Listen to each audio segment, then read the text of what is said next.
Assalomu alaykum. Men Yo'ldosh Falirjon. Qirg'izistondan keldim.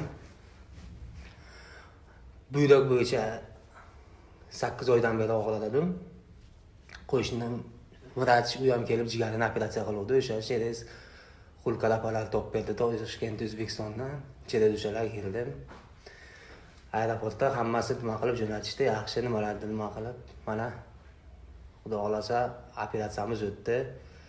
Yaxshi muomala o'tdi, kreatinlar tushib, hamma joy yaxshi, Xudoga shukr.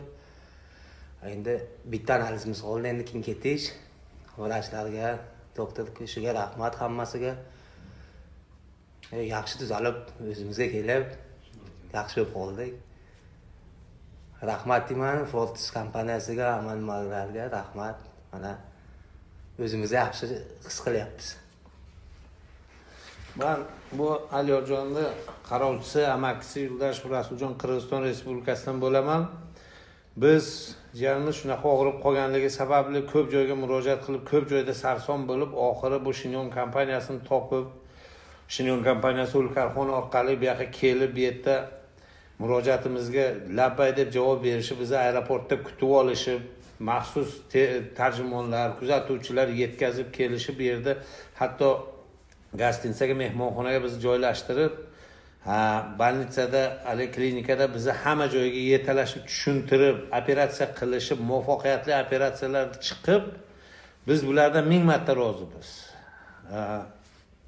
Najot qidirgan insonga har doim yulduz ravnaq bo'ladi. Men bularga ham mana shu doktor Piyoshga, buni kompaniyasi mana shu yerdagi ko'pchilik xizmat qilayotganlarga, Hulkarxon, mana misol, o'shani qatorda Fazliddin, Yusufjon, mana shu hatto tarjimonlarga ham katta minnatdorchiligimni bildiraman.